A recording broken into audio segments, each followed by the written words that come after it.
საღამო მშვიდობისა, თქვენ უყურებთ ნამდვილ ისტორიებს, მე ვარ თეონა გეგელია. დღეს ვილაპარაკებთ უნგრელების და უნგრეთის ისტორიის შესახებ. მადლობა ყველას, ვინც გვიყურებს, იწონებს და აზიარებს ჩვენს ვიდეოებს. მადლობა ჩვენს გამომწერებს, რომელთა რიცხვმაც ამ კვირაში 10,000-მდე მიაღწია. თქვენი მხარდაჭერა ჩვენთვის არამხოლოდ ძვირფასია, არამედ არის გადამწყვეტი ამ არხის არსებობისთვის.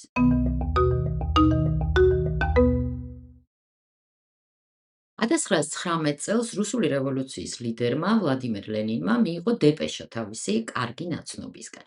ეს იყო ყოფილი სამხედრო ტყვე ბელა კუნი. უნგრელი კომუნისტი, რომელიც ცოტა ხნის წინ რუსეთის სამოქალაქო ომში იბრძოდა წითლების მხარეს თეთრების წინააღმდეგ, ლენინს ატყობინებდა, რომ ბუდაპეშტში პროლეტარიატის დიქტატურა დამყარდა. უბრალოდ მისი შენარჩუნების და გარემტყრებისგან დასაცავად საჭირო იყო ბოლშევიკური რუსეთის მეგობრული ინტერვენცია. ეს არ გამოვიდა, რუსეთში კვლავ სამოქალაქო ომი მძვინვარებდა და ბოლშევიკებს უნგრელებისთვის არ ეცალათ. პირველ მსოფლიო ომში ავსტრია-უნგრეთის იმპერია, რომელიც იბრძოდა გერმანიის და ოსმალეთის იმპერიის მხარეს, დაიშალა. ვენას გამოეყვნენ პოლონელები, ჩეხები და სლოვაკები, ხორვატები, შემდეგ რუმინელები და სულ ბოლოს უნგრელები. იმპერიის ტერიტორიის ნაწილი შევიდა იუგოსლავიის, იტალიის, რუმინეთის და პოლონეთის შემადგენლობაში. ავსტრია-უნგრეთის იმპერია 1867 წელს შეიქმნა და მხოლოდ 51 წელს იარსება. ჩვენ მისი შექმნის დეტალებზე დღეს არ ვილაპარაკებთ, ეს იმპერია ცალკე ვიდეოს იმსახურებს, მაგრამ არის ძალიან კაშკაშა ისტორიული ფაქტები, რომელთა ცოდნა ცნუდაც ჩვენი დღევანდელი თემის კონტექსტში არადუ ზედმეტი არ იქნება, არამედ აუცილებელიცაა იმის გასაგებად, თუ ვინ არიან სინამდვილეში უნგრელები. ამ დუალისტურ ჰაბსბურგთა მონარქიას და მრავალეროვან სახელმწიფო წარმონაქმნს ცენტრალურ ევროპაში მთელი თავისი არსებობის განმავლობაში ფაქტობრივად მართავდა ერთი კაცი. ეს იყო ავსტრიის იმპერატორი და უნგრეთის მეფე ფრანც იოზეფ პირველი. სწორედ მისი მეუღლე იყო ელისაბედ ბავარიელი, რომელსაც უწოდებდნენ სისის, მის შესახებ გადაღებული ფილმიდან გაიცნო ყველამ რომი შნაიდერი, რომელმაც ძალიან ახალგაზრდამ შეასრულა სისის როლი. ელისაბედი ძალიან მოსწონდათ იმპერიაში, მას ჰქონდა კარგი კავშირები უნგრეთში და ძალიან დაეხმარა თავის ქმარს ავსტრია-უნგრეთის იმპერიის შექმნაში. თანამედროვე ავსტრიაშიც სისი ლამის ყველაზე საყვარელი ისტორიული ფიგურაა. მოგვიანებით ის გახდა პოლიტიკური მკვლელობის მსხვერპლი. 61 წლის ელისაბედი მოკლა იტალიელმა ანარქისტმა ლუიჯი ლუკენიმ და ეს იყო ერთ-ერთი ყველაზე უაზრო და აუხსნელი პოლიტიკური მკვლელობა. სისი ტერორისტმა მოკლა ჟენევაში სანაპიროზე სეირნობის დროს, ფიქრობენ, რომ მკვლელმა ის სპონტანურად აარჩია მსხვერპლად. ამ იმპერიის დედაქალაქი არ იყო მხოლოდ ვენა, დედაქალაქიც ჰქონდა ორი: ვენა და ბუდაპეშტი. და ბოლოს პირველი მსოფლიო ომის დაწყების საბაბი გახდა ამ ოჯახის ტრაგედია, როდესაც ფრანც იოზეფის ძმისშვილი, ფრანც ფერდინანდი და მისი მეუღლე სერბეთში ვიზიტის დროს ქალაქ სარაევოში მოკლა ტერორისტმა გავრილო პრინციპმა. იმპერიის დაშლის შემდეგ უნგრეთი გამოცხადდა სახალხო რესპუბლიკად და პრეზიდენტად აირჩია ზომიერი ლიბერალი პოლიტიკოსი მიხაი კაროი. რესპუბლიკის პარლამენტი დაკომპლექტდა დემოკრატებით და სოციალ-დემოკრატებით, მაგრამ საბოლოოდ ისინი ხელისუფლებას ვერ შეინარჩუნებენ. ქვეყანაში შეიქმნა კრიზისი, მემარჯვენეებს ერთი უნდოდათ, მემარცხენეებს კიდევ რაღაც სხვა, მეზობლები ისტორიულ ტერიტორიებს ედავებოდნენ, ანტანტა ომში გამარჯვებული ქვეყნები ინგლისი და საფრანგეთი ამ პრეტენზიებს მხარს უჭერდა. მოკლედ, ძალიან მალე იმედგაცრუების გამო საკმაოდ ბევრ უნგრელში გაჩნდა სიმპათია კომუნისტების მიმართ. ბელა კუნიმ, რომელიც იყო პროფკავშირების წიაღიდან, 1918 წლის ნოემბერში შექმნა უნგრეთის კომუნისტური პარტია და ღიად დაიწყო ბრძოლა ლენინური მოდელის საბჭოთა სახელმწიფოსთვის. ერთ წელიწადში პარტიას უკვე ჰყავდა 40,000 წევრი. ისინი აწყობდნენ დემონსტრაციებს, გაფიცვებს, არეულობებში მონაწილეობდნენ, რა დროსაც კუნი დააპატიმრეს კიდეც. 1919 წლის მარტში ანტანტამ ისარგებლა ამ არეულობით და მოსთხოვა უნგრეთს გაეყვანა ჯარები აღმოსავლეთის საზღვრებიდან, რითაც დაეხმარა რუმინელებს ქვეყნის ნაწილის ოკუპაციაში. პრეზიდენტი კაროი მიხვდა, რომ ამაზე თანხმობა ნიშნავდა პოლიტიკურ კრახს, ამიტომ დახმარებას სთხოვა სოციალ-დემოკრატებს, რომ მათ აეღოთ საკუთარ თავზე უნგრეთის ტერიტორიისთვის ბრძოლის ორგანიზება. თავად პრეზიდენტი 21 მარტს თანამდებობიდან გადადგა, რასაც ფატალურ შეცდომად აფასებენ, მაგრამ სოციალ-დემოკრატებმა უარესი შეცდომა დაუშვეს და გადაწყვიტეს კომუნისტებთან ერთად ემოქმედათ. ციხიდან გათავისუფლებულ კუნთთან ერთად გაერთიანდნენ უნგრეთის სოციალისტურ პარტიაში და ახალი მთავრობა ჩამოაყალიბეს. რევოლუციური საბჭო, რომელმაც გამოაცხადა უნგრეთის საბჭოთა რესპუბლიკა. კუნი ჯერ საგარეო საქმეთა მინისტრი გახდა, მაგრამ ფაქტობრივად მალევე საკუთარ ხელში თავი მოუყარა მთელ სახელისუფლებო ბერკეტებს და სახელმწიფოს მიზნად გამოაცხადა პროლეტარიატის დიქტატურა. კუნის კომუნისტური მმართველობა გაგრძელდა 133 დღეს. მანამდე ლენინის რჩევით, რომელთანაც ის მუდმივად ხაზზე იყო, მომენტალურად თავიდან მოიშორა სოციალ-დემოკრატები და დააპატიმრა კაროი, ყოფილი პრეზიდენტი, რომელიც მოგვიანებით შეძლებს გაქცევას და ქვეყნის დატოვებას. დაიწყო კომუნისტების ერთპარტიული მმართველობა და სოციალისტური ექსპერიმენტი მათ მიერ კონტროლირებად ტერიტორიაზე, რაც იყო უნგრეთის 23%. თავდაპირველად კომუნისტების მმართველობის მიმართ საზოგადოების დიდ ნაწილს პრეტენზია არ ჰქონდა, მაგრამ ქონების ნაციონალიზაციის შემდეგ დაიწყო პრობლემები. რასაც მოყვა ინფლაცია, სურსათის დეფიციტი, გლეხებმა დაკარგეს მიწები. ამით ისარგებლეს მემარჯვენეებმა, რომლებიც ამყარებდნენ თავიანთ პროპაგანდას ანტისემიტიზმით, კომუნისტებს შორის ბევრი ებრაელი იყო და ძლიერდებოდნენ კონტრრევოლუციური დაჯგუფებები. კომუნისტებს სულ უფრო ხშირად უწევდათ პოზიციების შენარჩუნება ძალადობით. 1919 წლის ივნისში მათ ჩაახშეს აჯანყება, რომელსაც 590 ადამიანი ემსხვერპლა და მთელი ძალით აამოქმედეს წითელი ტერორი. თავის დახვრეტებით, ტრიბუნალებით და ასე შემდეგ. მაგრამ იმის გამო, რომ კუნის მთავრობას საბჭოთა კომუნისტები ვერ დაეხმარნენ, მან ვერ შეძლო ტერიტორიული პრობლემების მოგვარება, რასაც მისგან ელოდნენ. მისი მმართველობა საბოლოოდ დაემხო, სამხედროებმა ზურგის შეაქციეს, ის და მისი წითელი კომისრები გაიქცნენ ვენაში. უნგრეთში შევიდნენ რუმინელები და საბჭოთა რესპუბლიკა გააუქმეს. ხელისუფლებაში მოვიდა ბურჟუაზიული მთავრობა.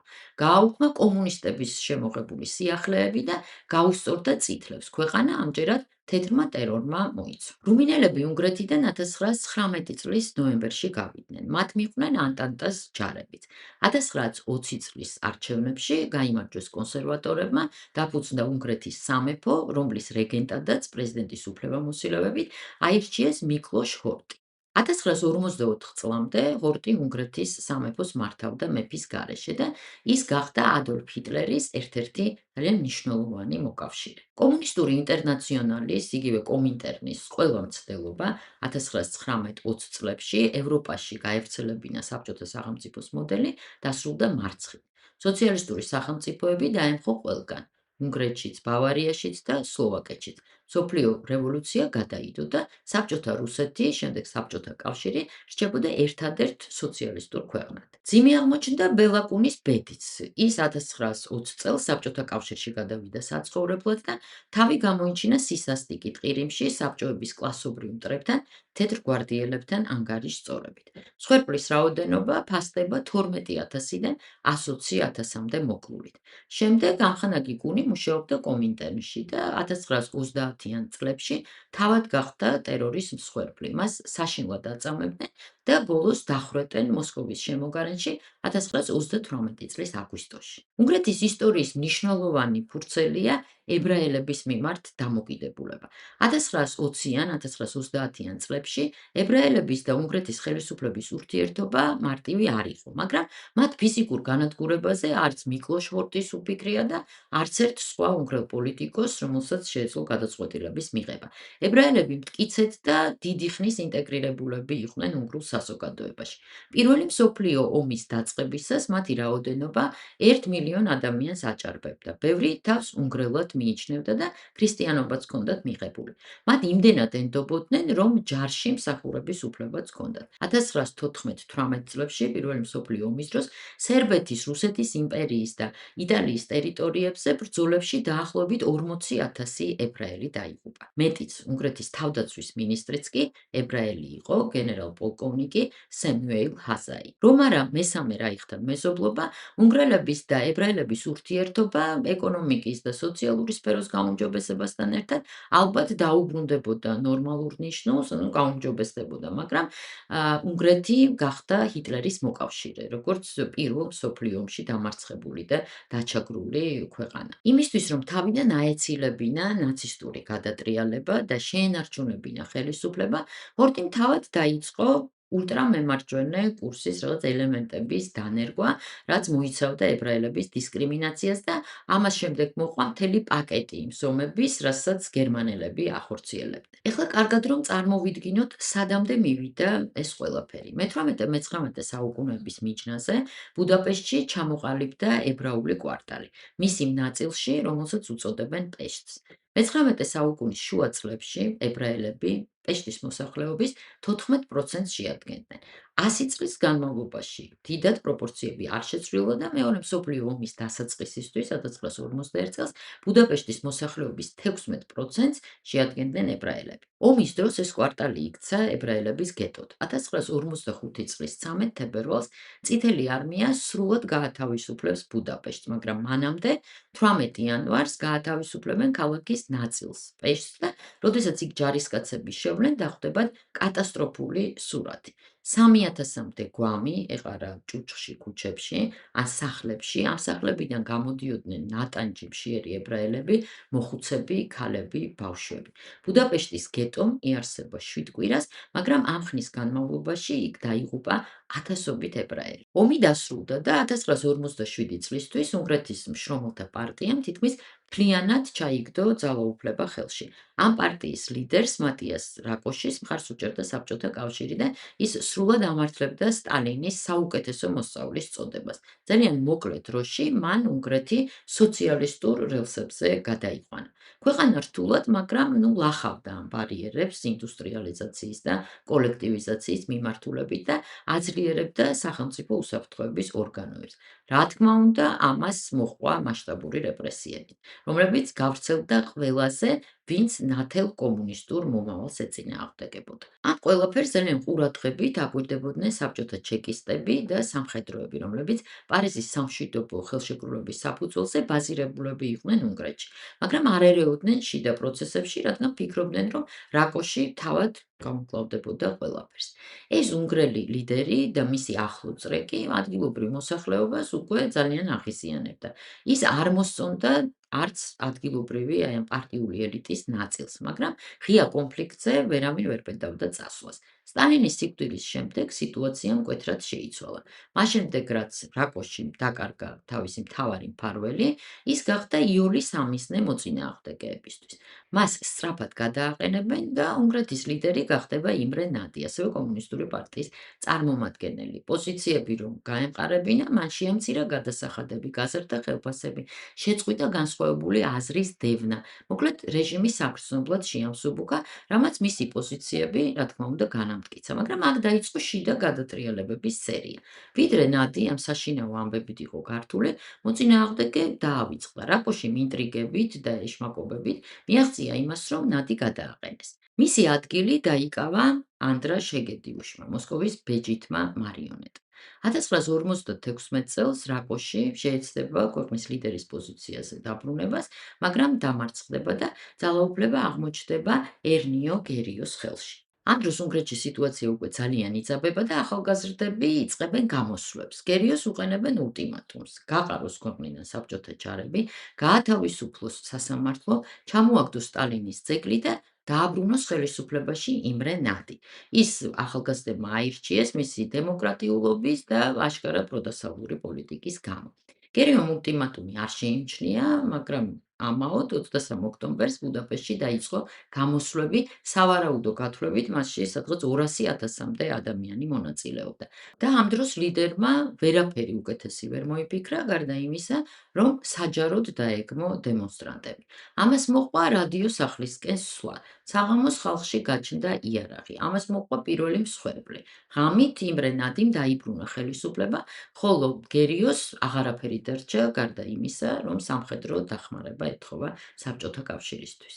კრემლში მომხდარი აღიქვეს როგორც ცივი ომის ახალი ეტაპი და დასავლეთის მცდელობა, რომ უნგრეთი წაერთმია საბჭოეთისთვის, რასაც ისინი, რა თქმა უნდა, არ დაუშვებდნენ. სიტუაციას ართულებდა ისიც, რომ აჯანყებულების მხარეს აქტიურად გადადიოდნენ სამხედროები. ბუდაპეშტში შესული 6,000 საბჭოთა ჯარისკაცი თავიდან მხოლოდ აკვირდებოდა მოვლენებს. ნადიმ მოუწოდა აჯანყებულებს მოლაპარაკებებისკენ, მაგრამ უკვე იყო დაგვიანებული. 25 ოქტომბერს მსხვერპლი გაჩნდა საბჭოთა არმიის რიგებშიც. დაიწყო შეტაკებები, მაგრამ 30 ოქტომბრამდე ბუდაპეშტში სიტუაცია კრიტიკული არ იყო. გერიო საბოლოოდ გადააყენეს და ახალი ლიდერი გახდა იანოშ კადარი. კადარმა დაიწყო მოლაპარაკებები საბჭოთა მხარესთან და დაითანხმა ისინი, რომ გაეყვანათ ჯარი ბუდაპეშტიდან. იმის ნაცვლად, რომ ამას განემუხტა ვითარება, მოხდა პირიქით. აჯანყებულებმა გადაწყვიტეს, რომ რუსები შეაშინეს და დაიწყეს კომუნისტების და ადგილობრივი უშიშროების წარმომადგენლების დევნა. უნგრეთი ნელ-ნელა იძირებოდა სამოქალაქო ომში. საბოლოოდ საბჭოთა კგბ-მ ომის მარშლის გიორგი ჟუკოვის ხელმძღვანელობით, უშუალო ხელმძღვანელობით მოამზადა ოპერაცია „ვიხტი“ მორევი. 4 ნოემბერს რუსები ხელახლა შევიდნენ ბუდაპეშტში, 4 დღეში მთელი ქალაქი დაიკავეს და წინააღმდეგობის ყველა კერა ჩააქრეს. ოპერაციას მთლიანობაში ემსხვერპლა 3,000-მდე ადგილობრივი მცხოვრები. უნგრელებს ჰქონდათ მოლოდინი, რომ დასავლეთის ქვეყნები მათ დაეხმარებოდნენ, მაგრამ ეს არ მოხდა. ევროპელი ლიდერები თითქოს ვერაფერს ამჩნევდნენ, ხოლო ამერიკელებს ამ დროს სუეცის კრიზისი ჰქონდათ და ამით იყვნენ დაკავებულები. მხარდაჭერის გარეშე აჯანყება დამარცხდა. საბჭოთა კავშირმა კი აჩვენა მსოფლიოს, რომ ვარშავის ხელშეკრულების ქვეყნებში კომუნისტურ რეჟიმს პრობლემებს ვერავინ ვერ შეუქმნის. მთელი ამ მოვლენების დროს საბჭოთა კავშირს ხელმძღვანელობს ნიკიტა ხრუშოვი და ეს არის გარკვეული ფაქტორი, რადგან რაღაც ფორმით ის დღემდე მნიშვნელოვანია უნგრელებისთვის, რომლებსაც ხრუშოვი უკრაინელად მიაჩნიათ. არადა ის ცხოვრობდა უკრაინაში, მაგრამ უკრაინელი ნამდვილად არ იყო, ამას მისი ნათესავებიც ადასტურებენ. ეს შეიძლება დიდ როლს არა, მაგრამ გარკვეულ როლს ასრულებს დღევანდელ უნგრეთშიც, სადაც უკრაინელების მიმართ ძალიან რთული დამოკიდებულება. საბჭოთა კავშირის დაშლამდე უნგრეთი იყო ვარშავის ხელშეკრულების წევრი ქვეყანა, რომელშიც შედიოდნენ სოციალისტური ბანაკის ქვეყნები, ცენტრალური და აღმოსავლეთ ევროპიდან. ეს ორგანიზაცია შეიქმნა ნატოს საპირწონედ 1955 წელს, ანუ ერთი წლით ადრე, ვიდრე ეს ცნობილი აჯანყება მოხდებოდა. ნატო კი შეიქმნა 1959 წელს. საბჭოთა კავშირთან ერთად დაიშალა ვარშავის პაქტიც. 1999 წელს უნგრეთი გახდა ნატოს წევრი ქვეყანა, 2004 წელს კი ევროკავშირის წევრი. ამ პერიოდში ერთი ვადით 1998-2002 წლებში ქვეყანას მართავდა პოლიტიკოსი ვიქტორ ორბანი, უნგრეთის დღევანდელი პრემიერ-მინისტრი, რომლის კარიერაც დაიწყო ანტისაბჭოთა ლიბერალური პოლიტიკით. ნელ-ნელა ის გადავიდა კონსერვატიულ და პოპულისტურ პოზიციებზე და აცხადებს, რომ ეგრეთ წოდებულ ილიბერალურ დემოკრატიას აშენებს. მეორედ, ორბანის პარტია ფიდესი არჩევნებში გაიმარჯვებს 2010 წელს და მას შემდეგ სულ ხელისუფლებაში იქნება. დღეს უნგრეთში საპარლამენტო არჩევნები ჩატარდა და შესაძლოა წინასწარი შედეგებიც უკვე ცნობილია.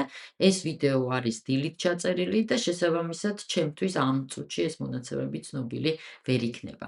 არც არის ჩვენი ისტორიების ფორმატი მიმდინარე მოვლენების განხილვა, მაგრამ რადგან დღევანდელი არჩევნები ფასდება როგორც ისტორიული, ბევრი თვალსაზრისით და მათ შორის იმიტომაც, რომ ორბანის დამარცხებით რუსეთს ევროკავშირის წიაღში მოკავშირე გამოაკლდება, ამიტომ წინასაარჩევნო კამპანიის რამდენიმე თავისებურებაზე მეც ცოტას კი ამბობ, მით უფრო რომ ის ტყუპისცალივით გავს ბოლო წლების ქართული ოცნების კამპანიებს. ორბანის შესახებ თითქოს ყველაფერი მეტნაკლებად გასაგებია. ის არის კლასიკური მაგალითი პოლიტიკოსის, რომელიც იტყვის და გააკეთებს იმას, რაც მას კონკრეტულ მომენტში სჭირდება და არ აქვს მნიშვნელობა, რას ამბობდა გუშინ. მისი ასეთი ქცევა საქართველოს გამოცდილი აქვს, როდესაც ჯერ სააკაშვილის ახლო მეგობარი იყო, ხოლო დღეს ივანიშვილის პარტიის მოკავშირე და მათი საყვარელი ევროპელი პოლიტიკოსია. კობახიძემ მის შესახებ თქვა, რომ ეს არის მისაბაძი მაგალითიო და როგორც ჩანს ეს ცარიელი სიტყვები არ იყო. თავის საარჩევნო კამპანიებს ორბანი ყოველთვის აწყობდა მტრის ხატის შექმნასა და მასთან ბრძოლაზე, პოპულისტურ ლოზუნგებზე, მოსახლეობის შიშებსა და წუხილებზე თამაშით. სხვადასხვა დროს ეს მტრები იყვნენ ჯორჯ სოროსი, რომლის სტიპენდიანტი 1999 წელს თავად იყო, შემდეგ მიგრანტები, ხოლო კამპანიის სამიზნეები დღეს გახდნენ ბრიუსელი და უკრაინა და არასდროს რუსეთი, რომელიც უნგრელებისთვის დიდი ისტორიული ტრაუმის მიზეზია. ევროკავშირი ორმას ყავს გამოცხადებული მტრად, მათ შორის იმის გამო, რომ ბრიუსელი მას ომში ითრევს. ნაცნობი გზავნილია ალბათ. ზელენსკი კი მისთვის დაახლოებით ისეთივე აქტივია, როგორც ივანიშვილის პარტიისთვის სააკაშვილი და სამართლიანობისთვის უნდა ითქვას, რომ ზელენსკი თავისი ბოლოდროინდელი გამოხმაურებებით და ორბანის კრიტიკით მას მხოლოდ ეხმარებოდა და არა პირიქით. ფიდესის წინასაარჩევნო პლაკატებზეც კი ზელენსკი იყო გამოსახული და მის გვერდით ახალგაზრდა პოლიტიკოსი პეტერ მატიარი, ორბანის მთავარი კონკურენტი ამ არჩევნებში. ეს სულისკვეთებით ზუსტად ისეთივე პლაკატები და ბანერებია, როგორებსაც ყველა არჩევნებზე ქართული ოცნება ფენს ხოლმე რეგიონებსა და დედაქალაქში, მაგალითად არა ნაცებს რომ ვქვია. როდესაც ნაციონალური მოძრაობის წევრების გვერდით ამ პლაკატებზე აღმოჩნდებიან პოლიტიკოსები, ნებისმიერი, რომელიც იმ ეტაპზე ოცნების პოლიტიკით უკმაყოფილოა. და არც ერთი საქმიანი გზავნილი, რაც ამორჩეულ სინამდვილეში აინტერესებს, კამპანიის ნაწილი თითქმის არ არის. უნგრეთის საარჩევნო კამპანიის შეფასებლების ნაწილი ამბობდა, რომ ქვეყნის შიგნით ორბანის მთავრობას არ აქვს ბევრი წარმატებული ისტორია, რომლის მოყოლაც მას შეუძლია. რომ 16 წელია ამ ტიპის ბანერებითაა ქვეყანა მორთული, ჯერ მტერი იყო სოროსი, შემდეგ მიგრანტები, ევროკავშირის ლიდერები და ახლა ზელენსკი და რა თქმა უნდა მადიარი მისი მარიონეტი. როგორც არ უნდა დასრულდეს ეს არჩევნები, მადიარი დიდი ალბათობით უკვე აღარსად გაქრება, ამიტომ მისი ისტორია უნდა ვიცოდეთ, მით უფრო რომ მისი ოპოზიციური კარიერის დასაწყისი ძალიან უჩვეულოდ პირადული ხასიათისაა და ლამის პირად შურისძიებასთან და სამაგიეროს გადახდასთან არის დაკავშირებული. პიტერ მადიარი ორბანის პარტიის წიაღიდან წამოვიდა და მისი კამპანია ყოფილი პარტიის კრიტიკაზე იყო აწყობილი, მაგრამ ფიდესის პარტიის წევრი მხოლოდ მადიარი არ ყოფილა. ის და მისი ცოლი, იუდით ვარგა, დიდი ხნის განმავლობაში იყვნენ ამ პარტიის ვარსკვლავური წყვილი. თანაც ვარგა ორბანის მთავრობის იუსტიციის მინისტრი იყო. მადიარს კი მნიშვნელოვანი თანამდებობები ეკავა ბუდაპეშტში ან ბრიუსელში. 2024 წლის დასაწყისში იუდით ვარგა გაეხვა დიდ პოლიტიკურ სკანდალში.